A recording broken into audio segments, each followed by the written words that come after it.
오늘의 복음. 오늘은 2019년 10월 8일 화요일입니다. 오늘의 독서는 요나 예언서의 말씀 3장 1절에서 10절입니다. 주님의 말씀이 두 번째로 요나에게 내렸다. 일어나 저 큰 성읍 니네베로 가서 내가 너에게 이르는 말을 그 성읍에 외쳐라. 요나는 주님의 말씀대로 일어나 니네베로 갔다. 니네베는 가로지르는 데만 사흘이나 걸리는 아주 큰 성읍이었다. 요나는 그 성읍 안으로 걸어 들어가기 시작하였다. 하룻길을 걸은 다음 이렇게 외쳤다. 이제 40일이 지나면 니네베는 무너진다. 그러자 니네베 사람들이 하느님을 믿었다. 그들은 단식을 선포하고 가장 높은 사람부터 가장 낮은 사람까지 자루옷을 입었다. 이 소식이 니네베 임금에게 전해지자 그도 왕자에서 일어나 겉옷을 벗고 자루옷을 걸친 다음 잿더미 위에 앉았다. 그리고 그는 니네베에 이렇게 선포하였다. 임금과 대신들의 칙령에 따라 사람이든 짐승이든 소든 양이든 아무것도 맛보지 마라. 먹지도 말고 마시지도 마라. 사람이든 짐승이든 모두 자루옷을 걸치고 하느님께 힘껏 부르짖어라. 저마다 제 악한 길과 제 손에 놓인 폭행에서 돌아서야 한다. 하느님께서 다시 마음을 돌리시고 그 타오르는 진노를 거두실지 누가 아느냐. 그러면 우리가 멸망하지 않을 수도 있다. 하느님께서는 그들이 악한 길에서 돌아서는 모습을 보셨다. 그래서 하느님께서는 마음을 돌리시어 그들에게 내리겠다고 말씀하신 그 재앙을 내리지 않으셨다. 주님의 말씀입니다. 오늘의 복음은 루카가 전한 거룩한 복음 10장 38절에서 42절입니다. 그때 예수님께서 어떤 마을에 들어가셨다. 그러자 마르타라는 여자가 예수님을 자기 집으로 모셔들었다.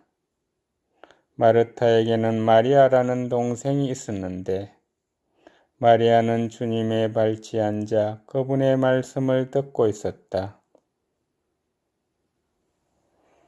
그러나 마르타는 갖가지 시중드는 일로 분주하였다.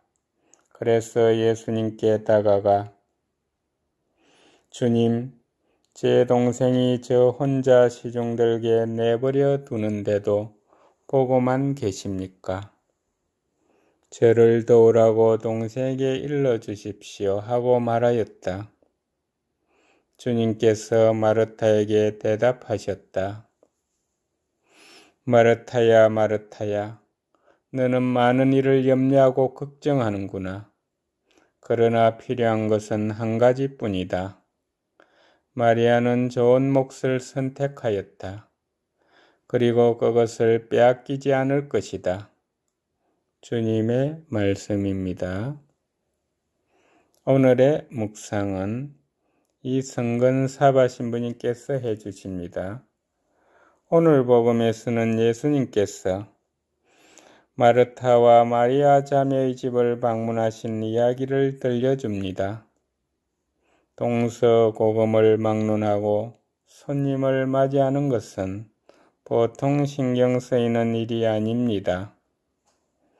따라서 예수님께서 오셨을 때 마르타가 바빴다는 것을 쉽게 이해할 수 있습니다.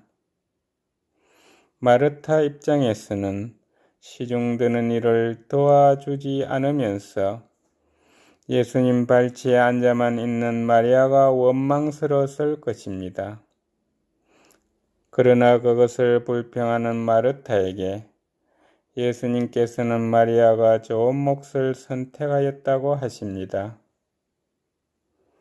이 대목에 대한 전통적인 해석은 마르타는 활동을 의미하고 마리아는 관상을 의미하는 것이기에 관상이 활동보다 우선해야 한다거나 마르타는 노동을 뜻하고 마리아는 기도를 뜻하기에 노동보다는 기도가 우선해야 한다는 것이었습니다.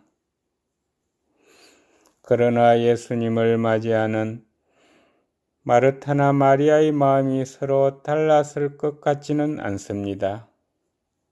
마르타 역시 예수님을 뵙고 그분의 말씀을 듣고자 하였을 것이기 때문입니다. 예수님께서는 마르타를 책망하지 않으시고 그분을 접대하는 것보다 그분의 말씀을 듣고 복음을 받아들이는 것이 그 순간 가장 중요하다고 알려주십니다. 우리 마음 안에 마르타와 마리아의 두 가지 모습을 늘 같이 지니고 살아갑니다. 주님의 목소리에 온전히 기울이고 그분과 일치하여 살고 싶은 마음과 현실에 충실하고자 하는 욕구가 함께 있습니다.